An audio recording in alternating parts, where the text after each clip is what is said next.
Kumple. I had the distinct pleasure of being invited to come down and help out with the Southeastern District 14 Festival here at Kent State University. It's the end of the week, had a very successful week, enjoyed my time with the players. But I want to share a story of one of our players, without mentioning any names, of course. Young fella, we always give feedback as on the way out the door. And one of the young fellas I talked to started out slow. As I'm giving feedback, I'm describing his week as how I saw it as a coach.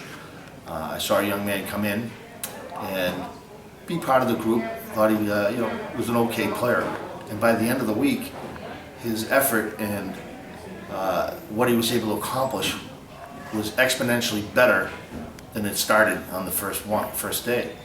I know I'm a good coach. I believe in it, but I'm not that good that in 5 days I can have this kid game change from being just okay to great. So I started to talk to him about it, and I suggested that maybe, hey, you're 14 years old, were you not comfortable? Did you not know some of the players that were here? And I started thinking, wait a minute, this kid comes from this district, he probably knows a number of the kids here. Well, we had 80 kids here. After discussing it with him, turns out he knew at least 20 of them. Personally, probably 10, great relationships, some teammates, the whole deal. So thinking about it, that excuse came off the plate. He should have been comfortable. He knew 20% of the camp, 25% of the camp. Then I started talking, hey, it's your first time away. It was the first time you had a roommate. Trying to find reasons why he didn't feel comfortable to be himself and play his real game right from the start. And we couldn't come up with a reason. So as we started to discuss, I said, I asked the question, or I made a statement, your mom and dad put a lot into getting you here. They spent a lot of money sending you here. And you came in, you started slow, and then you reached your top. And I asked them, why didn't you come in and start at your top and try to raise that bar? And I think it's something that's lost when the kids come here. I've done these camps a number, not just the Southeast District, but I've done the Rocky Mountain District. And I think there's something that's lost on the athlete that comes here. It's a great experience. It's an honor to be invited and recognized as one of your best players in your district.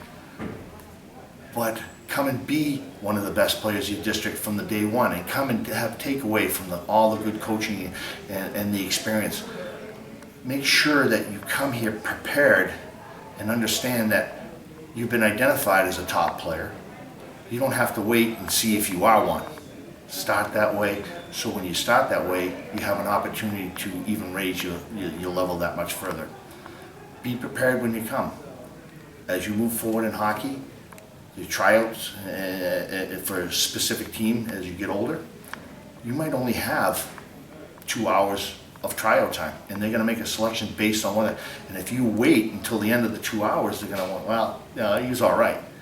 But if you start at the top and you raise your bar, then you have a good chance of making it. And that's something as a coach, when I came here, I see where the kid is on day one and where he finishes in the end. There's a direct correlation how much effort and how much he really cares about the game and how passionate it is about improving. You just got to stay away from the fact that you're coming to summer camp. This isn't summer camp. It's a very serious camp, and you can get a lot from it. So I hope you get a little bit of a message here that, hey, you know what, be honored, but make sure you come ready, and don't hesitate to be who you are to start with, and then become better while you're here. Thank you, and I wish you good luck in the future.